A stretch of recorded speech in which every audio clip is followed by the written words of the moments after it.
बल्ला हर सूरत होगा। बल्ला यहाँ से निकलेगा तो बल्ला जो है वो किसी पता नहीं कहाँ जाके लगेगा। बड़ी घिनौनी और ख़तरनाक खेल है, मैं आपको बता दूं।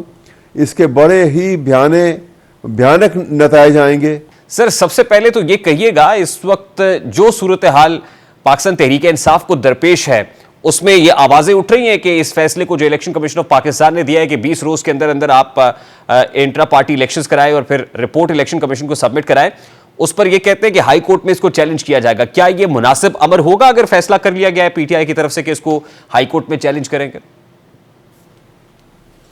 जी बिल्कुल। बात यह है कि जिस तरीके से ये सारी कार्रवाई हो रही है, आप देखिए कि ये अल्टीरियर मोटिव्स हैं, बदनीयती पे मबनी है कि आप इस मौके के ऊपर एक इंग्लिश में वो मैक्सिम ऑफ इक्विटी है, एक सेइंग है कि justice cannot be sacrificed on the alter of technicalities. कि इंसाफ को आप जो है सिर्फ टेक्निकलिटीज का सहारा लेकर उसको बलि नहीं चढ़ा सकते, उसको सेक्रीफाइस नहीं कर सकते हैं।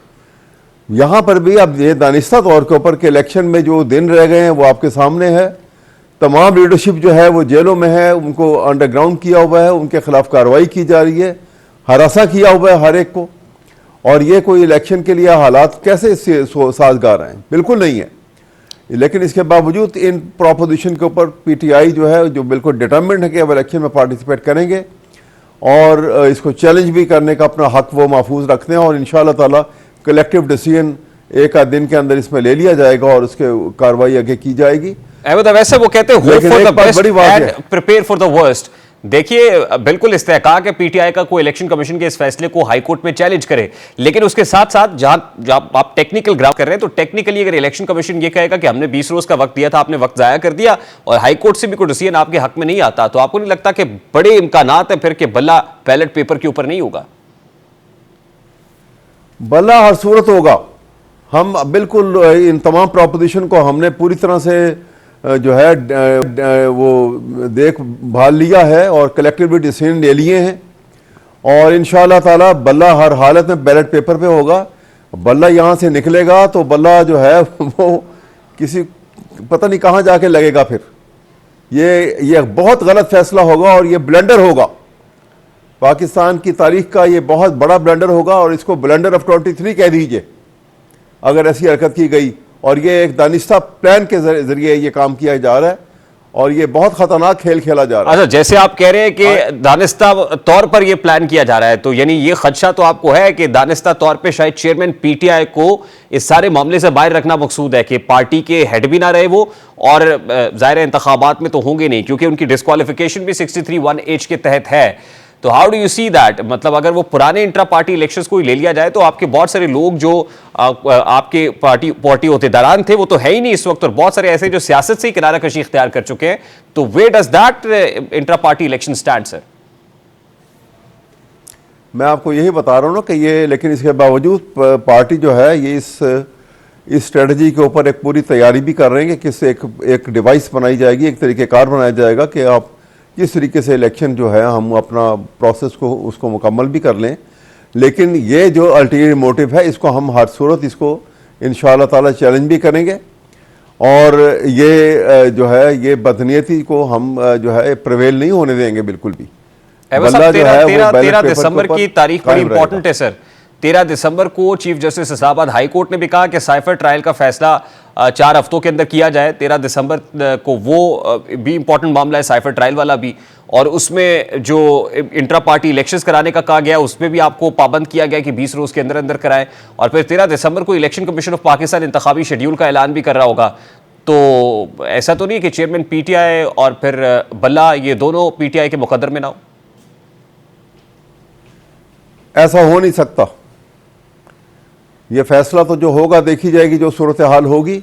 लेकिन बल्ला अगर इलेक्शन होंगे तो बल्ला जो है वो बैलेट पेपर के ऊपर मौजूद होगा।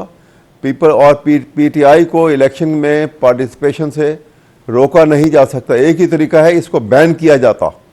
और बैन करना अगर पीडीएम के वो तसल्लुत में होता, उसके इख्तियार में होता, तो वो बैन कर चुके होते। लेकिन इसको बैन जो है वो सुप्रीम कोर्ट कर सकती है और इंशाल्लाह ये बैन नहीं हो सकता। कोई ऐसी देखिए पार्टी situation बैन की नहीं तो है कि बात जहां नहीं पे हो रही इसको सर, बैन ये किया तो जा केयर सके। टेकर गवर्नमेंट भी कह रही है कि पीटीआई को इलेक्शन लड़ने का हक होगा, इलेक्शन पीटीआई लड़ेगी, उसको बैन नहीं कर रहा है। लेकिन मेरा सवाल यह है ना सर कि इस वक्त चेयरमैन पीटीआई के ऊपर जो अफ्ताद गिर रही है, ही स्टैंड्स डिस्क्वालिफाइड, अभी तो वो डिसीजन भी इन फील्ड है, क्या उस डिसीजन को भी चैलेंज करने का इरादा रखते हैं? तोशाखाना केस में जो चेयरमैन पीटीआई को डिस्क्वालीफाई किया गया, क्या वो डिस्क्वालिफिकेशन का दाग धोने के लिए पीटीआई लीगल टीम कुछ कर रही है? ये कर रही है बिल्कुल, और वो उसमें तो इनकी जो कन्विक्शन है वो सस्पेंड हुई है। बट डिस्क्वालिफिकेशन उसमें तो बरकरार है suspend हो गई। सर। अब ये तोशक नहीं, उसमें डिस्क्वालिफिकेशन जो है वो बरकरार है, ये देखेंगे। अभी तो हम चाहेंगे कि पहले आए, जैसे ये साइफर केस का भी फैसला जो है अब 13 दिसंबर के लिए उन्होंने इसको कहा है कि जब तक उससे पहले तक या उस तारीख तक ये फैसला आ जाना चाहिए। तो बहरहाल ये पॉलिटिकल फील्ड के अंदर जो कुछ हो रहा है, या अनइवन जो ग्राउंड प्रिपेयर की जा रही है पीटीआई के लिए, तो इससे स्वाय इसके कि फ्रस्ट्रेशन बढ़ेगी, इससे ये साबित भी हो जाएगा कि आइन को पासे पुश डाल के रूल ऑफ अथॉरिटी को एक्सरसाइज किया जा रहा है और उसको इख्तियार किया जा रहा है। ये बड़ी घिनौनी और ख़तरनाक खेल है, मैं आपको बता दूं। इसके बड़े ही भयानक नताइज आएंगे, और इसके नताइज जो है वो पाकिस्तान के लिए ख़तरनाक होंगे। यहाँ पे इकोनॉमिक स्टेबिलिटी और पॉलिटिकल स्टेबिलिटी जो है वो बिल्कुल ख़त्म हो जाएगी, पहले भी नहीं है। और ऐसे इंतखाबात जिसमें सबसे पॉपुलर पार्टी को आप आउट करने के लिए इस किस्म के हथकंडे इस्तेमाल करोगे तो उसका नुकसान होगा बहुत ज्यादा। अच्छा अहमद अवैस साहब, और जो तो बड़े सीजन्ड लॉयर्स हैं वो भी पॉलिटिक्स कर रहे हैं, करते रहे हैं, इसलिए ये नहीं मैं कहूंगा कि जो लॉयर है वो पॉलिटिक्स में आ नहीं सकते, कर नहीं सकते, ऑब्वियसली उनका राइट है। लेकिन इस वक्त पीटीआई के अंदर जो इमर्जिंग लॉयर्स हैं, यंग लॉयर्स हैं, बड़े जज्बाती दिखाई देते हैं, तो कोई मशवरा उनको देंगे कि जज्बात में कोई ऐसा फैसला ना करें, क्योंकि पीटीआई इस वक्त लॉयर्स के हाथ में है, कोई ऐसा फैसला ना करे जो उल्टा पड़ जाए और वो जो बल्ला जिसको आप कह रहे हैं कि कहां जाके लगेगा वो कहीं पीटीआई के सर पर पड़ रहा हो बल्ला। नहीं, अल्लाह ना करे, या अल्लाह ना करे कि ये पीटीआई की ना कोई इरादा है खुदकशी करने का, और ना ये बल्ला इसलिए उनके सर पे नहीं लगेगा।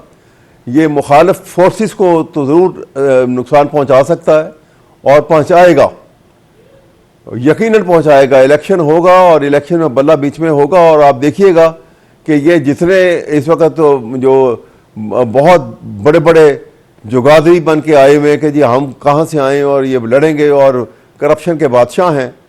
आप देखिए ना, जिसके ऊपर इतना प्रोपेगेंडा किया जा रहा है कि जी ये अब चौथी दफा प्राइम मिनिस्टर बनेंगे, उनकी हिस्ट्री भी कभी आप देखिए आपने। तो सर ये जो पार्टी टिकट है ये कौन इशू करेगा? चेयरमैन पीटीआई तो जेल में होंगे, डिस्क्वालीफाइड भी होंगे, ये पार्टी टिकट्स कौन इशू करेगा अगर पीटीआई इतना ही एक्टिवली कंटेस्ट करेगी इलेक्शंस में और इरादा रखती है जैसे आप बता रहे हैं? कोर कमेटी बनी हुई है और वो बाकायदा तौर के ऊपर पूरा एक प्लान जो है ऑलरेडी मौजूद है, और ये वहाँ से इशू होंगे बाकायदा तौर के ऊपर, और ये वो ऑथराइज्ड कर दिया जाएगा चेयरमैन की तरफ से।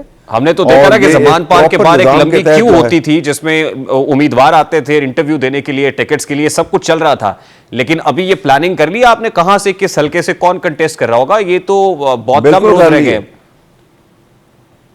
आपको याद होगा कि जब सोवियत यूनियन की और अफगानिस्तान की लड़ाई हुई थी तो कहा जाता था कि दुनिया में ये सबसे बड़ी क्लैंडस्टाइन वॉर लड़ी गई है, और ये क्लैंडस्टाइन इलेक्शन होगा इस दफा।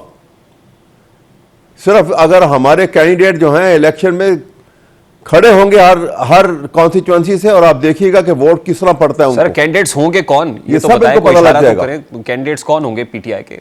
सब कैंडिडेट बिल्कुल होंगे, उसमें वकला भी होंगे, उसमें और जो इनके मेंबर्स हैं वो भी आएंगे वोट के लिए, और वो कैंडिडेट बन के आएंगे। बिल्कुल एक लिस्टें तैयार हो रही हैं, और आप कब तक देखिएगा अनाउंसमेंट और हो कुछ जाएगी, दिनों में। ये फाइनलाइज कब तक हो जाएंगे? ये अभी बस ये शेड्यूल के आते आते अनाउंस हो जाएंगे ये, बिल्कुल ठीक। अहमद अवैस साहब, आई हैव बिल्कुल फाइनलाइज हो जाएंगे। और ये ठीक, I have to take a very quick short break. Sir बहुत बहुत शुक्रिया अहमद अवैस साहब हमारे साथ मौजूद